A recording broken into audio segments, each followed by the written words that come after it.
تو اب واللہ عالم کہ یہ کس کے پیچھے کس طرح سے یہ واقعہ ہوا ہے، یا واقعی پولیس کسٹڈی میں اگر یہ ٹارچر ہوا ہے، کیونکہ جو اس وقت پوسٹ مارٹم رپورٹ آئی تھی وہ تو یہی بتا رہی تھی کہ تشدد تو ہوا تھا اس کے اوپر، اور اس پوسٹ مارٹم رپورٹ کو پھر بعد میں غائب بھی کر دیا گیا، وہ کیا اس کے آگے کیس بھی نہیں بڑھا، اور پھر اس کے اوپر زیادہ انویسٹیگیشن بھی نہیں ہوئی، اور بعد میں جو ان کی فیملی تھی اس ضلع شاہ کی، اس کو بھی ہراساں کر کے اسی قسم کے بیانات دلوا لیے گئے کہ جی پی ٹی آئی کے خلاف وہ دے دے بیانات. تو یہ ساری سٹوری تھی 1 سال پہلے کی. کل اس کی بیچارے کی برسی تھی، لیکن انصاف اس کو بھی آج تک نہیں مل سکا. اب اس کیس میں شاندانہ صاحبہ کو نوٹس ہو گیا ہے کہ جی آپ نے مریم نواز کے اوپر یہ کر دیا وہ کر دیا. تو اب وہ بھی خیر تیار بیٹھی ہیں، انہوں نے کہا اچھی بات ہے کر لیں آپ نوٹس، لیکن آپ اندازہ لگائیں کہ آپ کس طرح اب یہ پاور کو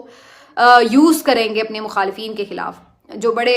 باتیں بہت کرتے تھے کہ جی ہمارے خلاف بڑی عمران خان نے کوئی ایسی انتقامی کارروائیاں کی کہ بس حد ہو گئی ہو گیا. اور اب ان کا حال اپنا دیکھ لیں کہ ایک بیانات کے اوپر بھی جو ہے یہ لوگ اس طریقے سے کر رہے ہیں. دوسری طرف شیر افضل مروت صاحب نے اس سے بھی بڑا بم پھوڑا ہے، اور انہوں نے یہ انکشاف کیا ہے کہ مریم نواز صاحبہ کے ایما پر انہیں قتل کرنے کے لیے باقاعدہ ایک ٹیم کو ٹاسک دے دیا گیا ہے،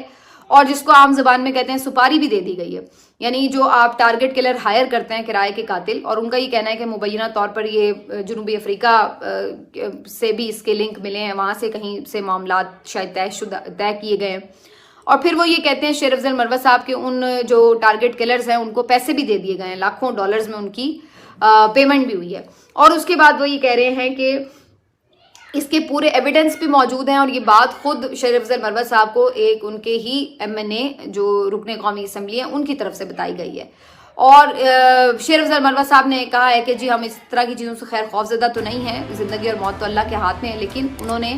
یہ ضرور کہا ہے کہ اگر اس کے اوپر انویسٹیگیشن ہوتی ہے، اور وہ چاہتے ہیں کہ اس کے اوپر انویسٹیگیشن ہو، تو وہ تمام ثبوت بھی مہیا کر سکتے ہیں، کیونکہ ان کے بقول یہ ثبوت ایسے ہیں، یہ ایویڈنس ایسے ہیں جو کہ وزن رکھتے ہیں، اور ان کے اوپر تفتیش مزید ہونی چاہیے.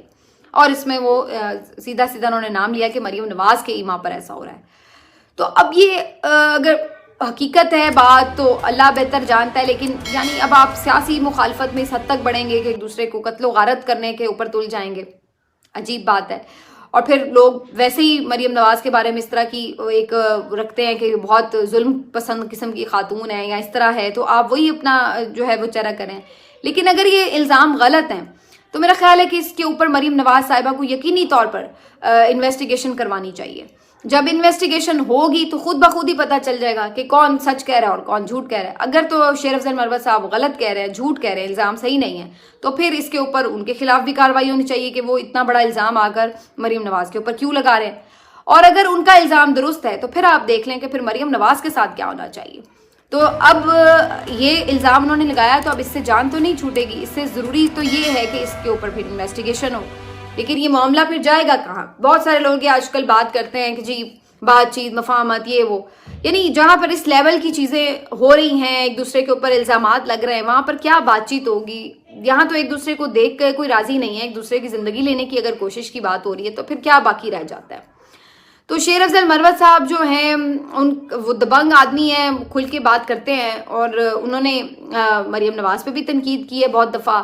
اور اب یہ ایک بہت بڑا الزام ہے بہرحال جو ان کی طرف سے لگایا گیا، اور وہ یہ کلیم کر رہے ہیں کہ یہ صرف الزام نہیں ہے، ان کے پاس خاطر خواہ قسم کے ایویڈنس موجود ہیں. اور یہ یاد رہے کہ شیر افضل مروت صاحب ایک خود بھی بہت پڑھے لکھے لائر ہیں، ہائیلی کوالیفائڈ ہیں، انٹرنیشنلی کوالیفائڈ ہیں، اور جج بھی رہ چکے ہیں. تو انہیں قانونی معاملات کا اتنا یہ تو نہیں آپ کہہ سکتے کہ پتہ نہیں ہے کہ ایویں چھوٹی موٹی چیز کے اوپر وہ اتنی بڑی بات کہہ دیں. تو یہ دیکھنا ضروری ہے کہ اگر وہ یہ کلیم کر رہے ہیں کہ ان کے پاس قابل قبول یا پھر کافی حد تک سالڈ قسم کی ایویڈنس ہیں، تو پھر اس بات کو اس طرح کیا رد کیا جائے گا، اس کو اگنور کیا جا سکتا ہے. یہ میرا خیال ہے کہ اس پہ شیر افضل مروت صاحب کو بھی چاہیے تھا کہ پھر اگر ان کے پاس ایسے ایویڈنس ہیں تو وہ پھر خود ہی کوئی مقدمے کی استدعا کریں، درخواست ڈالیں اس کے اوپر کہ جی یہ میرے پاس ہیں اور کوئی مجھے اقدام قتل کے لیے کا جو ہے اس کے اوپر دفعات لگائی جا سکتی ہیں. ویسے تو جو اس وقت پورا سسٹم ہے جس طرح نیچے لگا ہوا ہے اور جس طریقے سے ظاہر ہے انڈیپینڈنٹلی کام تو نہیں کر رہا، تو اس سے ہم امید تو نہیں کر سکتے کہ آپ مریم نواز کے خلاف مقدمے کی درخواست لے کے جائیں اور کوئی درج ہی کر لے گا. لیکن کم از کم آپ ایکسپوز ضرور کر سکیں گے کہ دیکھیے میرے پاس ایک یہ شواہد تھے، اس کے باوجود بھی میری درخواست نہیں دی گئی. تو میرا خیال ہے کہ اس سلسلے میں قانونی کارروائی ہی کوئی حتمی انجام بتا سکتی ہے، ورنہ ایک دوسرے کے اوپر ایسے الزامات پہلے بھی بہت لگتے رہے ہیں، ماضی میں ایک دوسرے کے اوپر لوگ لگاتے ہیں سیاسی مخالفین. لیکن پھر اس کا کوئی نتیجہ نہیں نکلتا ہے, کوئی منطقی انجام نہیں ہوتا ہے. ملتے ہیں آپ سے اگلے ویلاگ میں, اپنا خیال رکھیے, اللہ حافظ.